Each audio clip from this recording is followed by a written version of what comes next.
బింబిసార సినిమాతో బాక్సాఫీస్ వద్ద సంచలన విజయం సాధించిన యువ దర్శకుడు వశిష్ఠ ఇప్పుడు మెగాస్టార్ చిరంజీవితో విశ్వంభర అనే సోషియో ఫ్యాంటసీ చిత్రాన్ని తెరకెక్కిస్తున్నారు. ఈ చిత్రం భారతీయ పురాణాల ఆధారంగా 14 లోకాలకు మించిన 15వ లోకం విశ్వంభర చుట్టూ తిరిగే కథాంశంతో రూపొందుతోంది.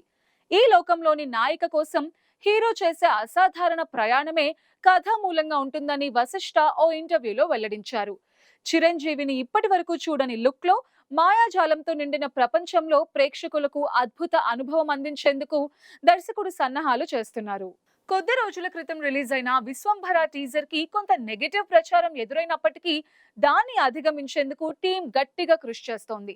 టీజర్ పై వచ్చిన గ్రాఫిక్ సంబంధిత విమర్శలను పరిగణలోకి తీసుకున్న నిర్మాతలు హాలీవుడ్ టెక్నీషియన్స్ ని రంగంలోకి దించారు.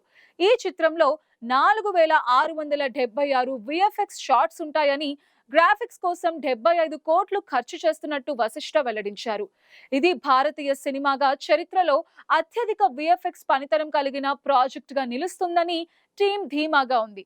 ఈ చిత్రంలో త్రిష, ఆషిక రంగనాథ్ హీరోయిన్స్ గా నటిస్తుండగా ఆస్కార్ విజేత కీరవాణి సంగీతం సమకూరుస్తున్నారు. ఇటీవల రిలీజ్ అయిన Vishwambhara first single Keeravani mark music తో అభిమానులను ఆకట్టుకుంది. ప్రస్తుతం సినిమా పోస్ట్ ప్రొడక్షన్ దశలో ఉంది. గ్రాఫిక్స్ పనులు పూర్తయిన వెంటనే రిలీజ్ డేట్ ని అఫీషియల్ గా అనౌన్స్ చేయబోతున్నారు.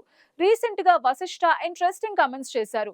టీజర్ పై కావాలనే కొందరు ట్రోల్స్ చేశారని, ట్రైలర్ చూసిన తర్వాత వారికి సమాధానం చెప్పలేని స్థితి వస్తుందని కౌంటర్ ఇచ్చారు. సినిమా అంచనాలను మించి ఉంటుందని ధీమాగా చెప్పారు. మెగాస్టార్ ఫ్యాన్స్ తో పాటు సోషియో ఫ్యాంటసీ జాన్రా ప్రేమికులు కూడా ఈ చిత్రంపై హై ఎక్స్పెక్టేషన్స్ పెట్టుకున్నారు. విశ్వంభరతో చిరంజీవి మరోసారి బాక్స్ ఆఫీస్ వద్ద సంచలనం సృష్టించేందుకు సిద్ధమవుతున్నారని అంతా ఆశిస్తున్నారు.